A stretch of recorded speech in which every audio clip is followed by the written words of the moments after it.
Welcome to Peachtree Point of View with Greg Friedman, the podcast that shares insights and strategies to navigate dislocated markets and capitalize on mispriced risk.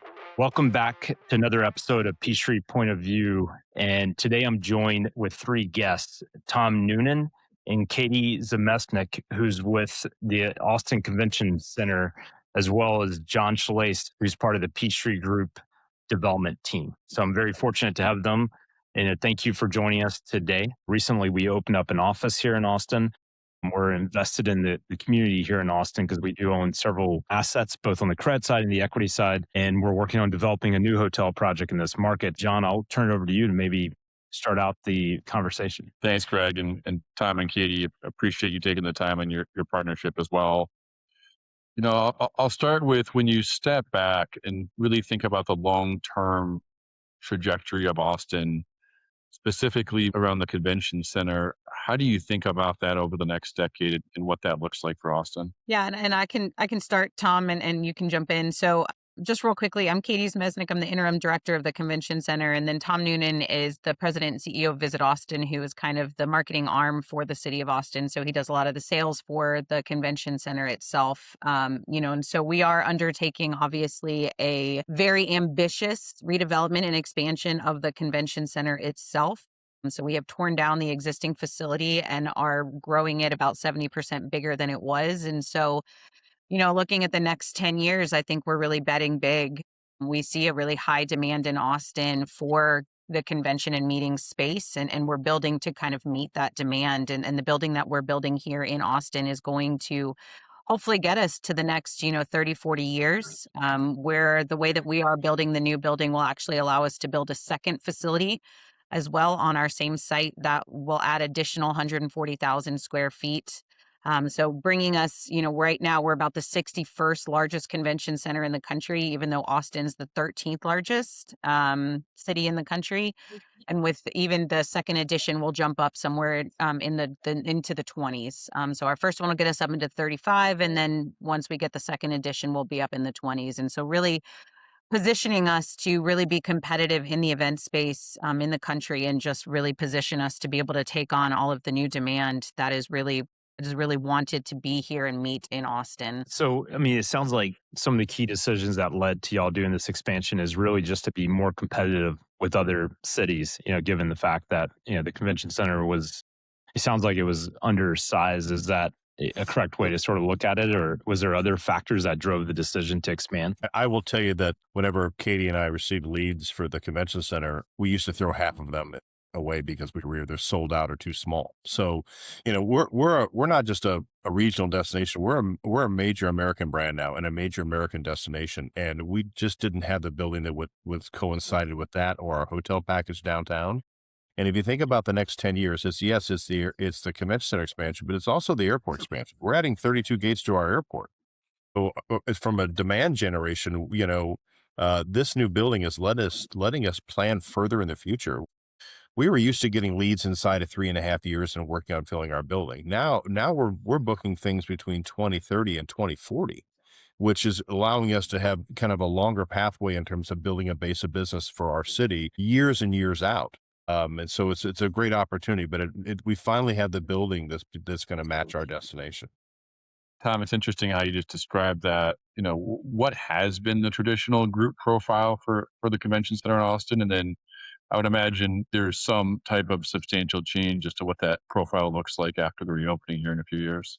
Well, there were 40% of the pieces of business we've already booked in this building couldn't fit in the old one. And that's going across from sports to association to tech to you name it, right? And we'll see more of those. Traditionally in the past, we did a lot of corporate business. We did a lot of tech business. We did association business. And we had some of these groups that were like, we didn't exist 3 years ago, but now we have 14,000 people for our tech show. We did a lot of those kind of things, and they wanted to be in our destination because of that.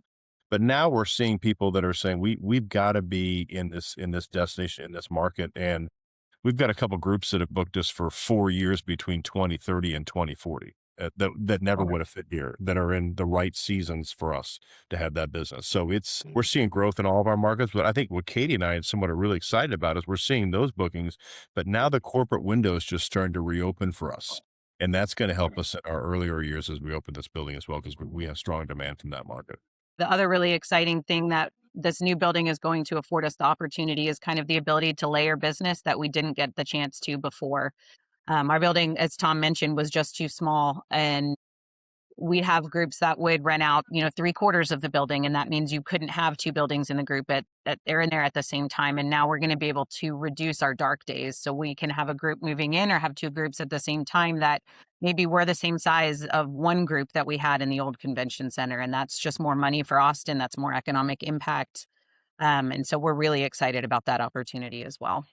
So, Katy, I think you made a comment just that sort of resonated, just the economic impact to Austin with the expansion of the convention center. I mean, it's huge for, the hotels, obviously, and we're very heavily invested in hotel properties within Austin, especially with the new development project, we're doing just from a standpoint of the pace, because I think you sort of referenced that as well, or Tom did, in regards to the pace of bookings and being able to, pull in potentially, bigger conventions and pull in more business.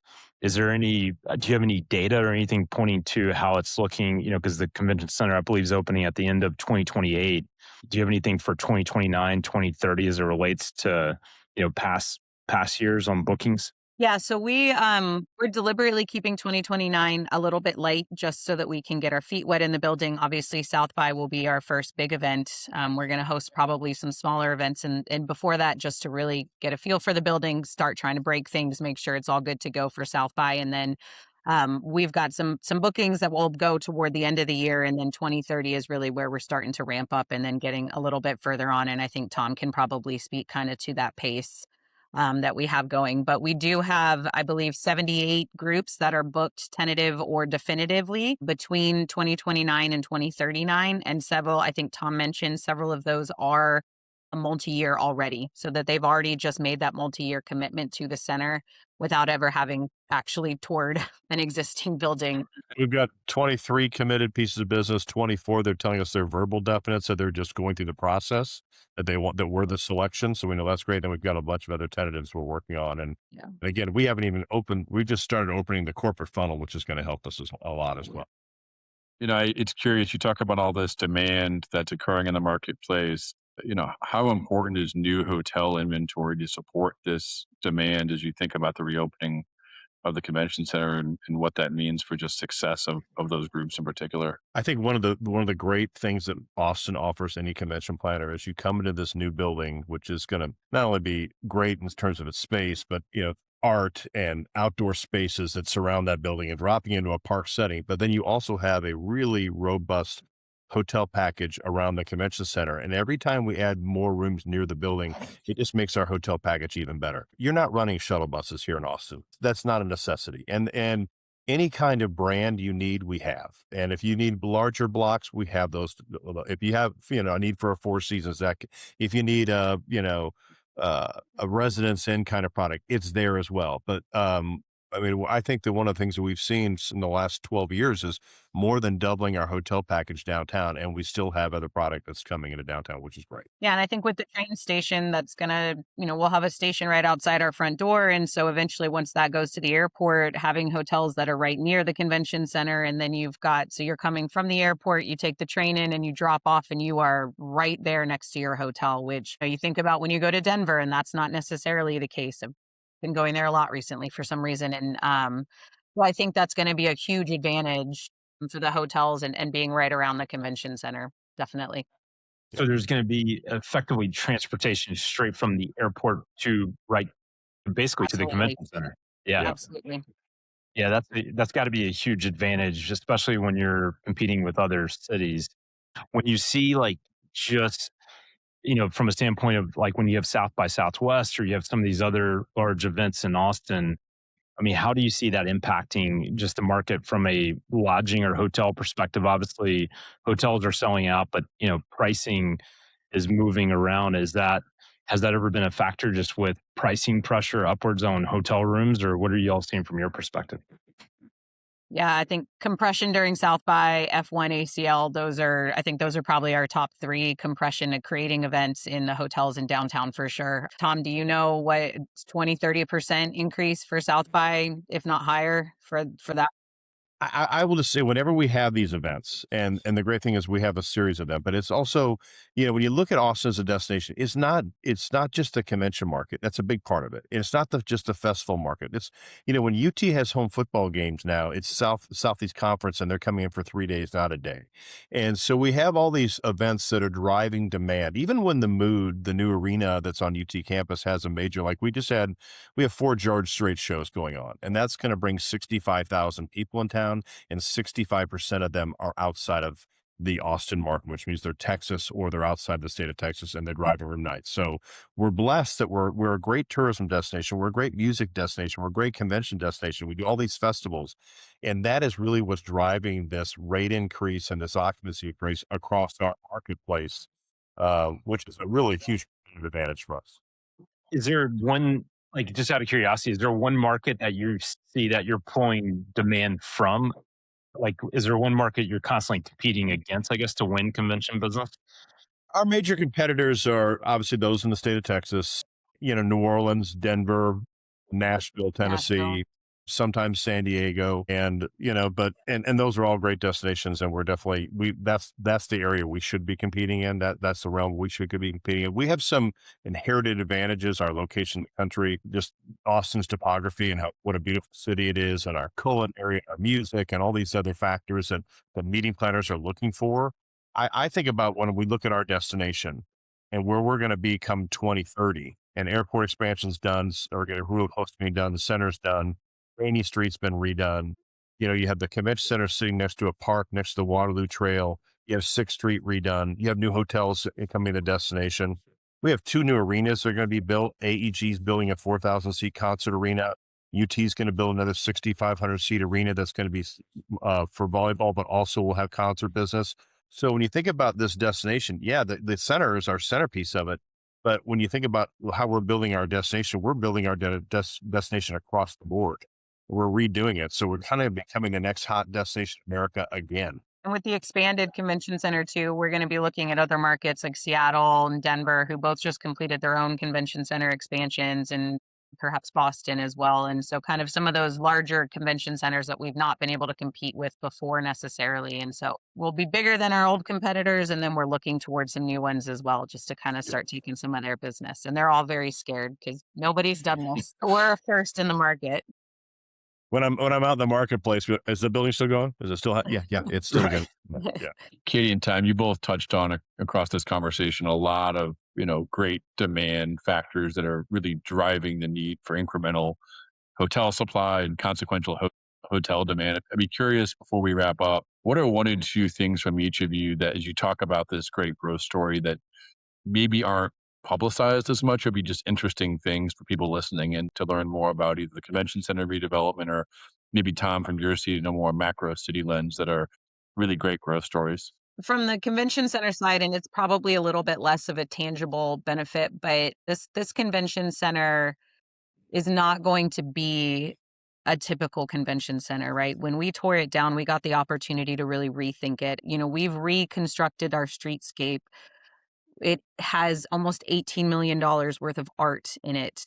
It was just the reason I'm in a conference room right now is because I just got out of a meeting with one of our artists who is designing a 37 by 100-foot integrated art piece that will be on the outside of the building that everyone's going to get to take a look at. And people keep saying we're designing a museum. What we're building is something where you're going to say, I have a hotel that's not next to a convention center. I have a hotel that's next to a park. I have a hotel that's next to a museum. And it's something where we're trying to give this experience for our visitors and our locals alike. And it's something that's been the result of 10 years of hard work. And it's going to be just this incredible facility that, I can't wait to give to our community and to the world, quite frankly. But it's something that is a labor of love and is going to truly reflect what Austin is. And I think you're going to see the success of it. And I, quite frankly, think you're going to start seeing other convention centers start tearing down as well once we prove to be successful. I think we're on the cutting edge here. Yeah, I know I'm going to get some phone calls from saying, "Hey, can we look at your playbook while you were closed? What did you do?" You know, and I may share it, I may not. But I think one of the things that we haven't really talked about is that when we decided to tear down the building, our hotel community was all on board with it. Yep. They were like, you know what, we don't want to spend 7 years, tear down half, do another. Let's do 40 months. Let's pull the Band-Aid off. Let's go. Let's get this building done so we can get back to business as usual. And then I think they also stepped up and said, we were hoping they would create a tourism public improvement district. They have done that. So that's allowed us to have a much larger sales and marketing budget to bring business in, yes, during the closure years in different ways, having much bigger advertising campaigns across the country to bring more tourists in town, more sports bookings, but we're also, being able to incentivize business for the convention center, for hotels in-house. And so I look at our community as everybody is supportive of this project. And then it's our hotel community saying, we want to double down and help with this. We want to also make sure we can help drive business. So we're really united as a community. And we even looked at, when we were looking at the building, we got everybody in the room and created a marketing plan for the Tourism Public Improvement District. We all looked around the community and said, what are the piece of businesses that we all want to go for that make the most sense for Austin on a month by month basis, industry by industry, and everybody. If that's an A piece of business, that's definitely an A piece of business, and whatever that looks like. So we're all united in the strategy. I think that's what's really going to be helpful for us long term. It sounds very impressive. The convention center obviously is a big part of the growth of Austin, but I mean, one takeaway from today is just hearing about all the other projects taking place in Austin. I mean, the convention center is almost doubling in size, and then you have the airport expanding. It's almost doubling in size too, the airport expansion. When you think about capacity of people coming in and all the other projects that are happening around. So, I mean, the future of Austin is very bright. Delta is buying 9 new gates, and they're going to be, they and Southwest are our 2 biggest carriers, and we're going to be kind of the Texas hub for Delta Airlines. And then Southwest took 9 more gates. And the story I'm hearing is that when that airport expansion is done, we'll actually have more Southwest airline flights out of Austin than they have out of Dallas or out of Houston.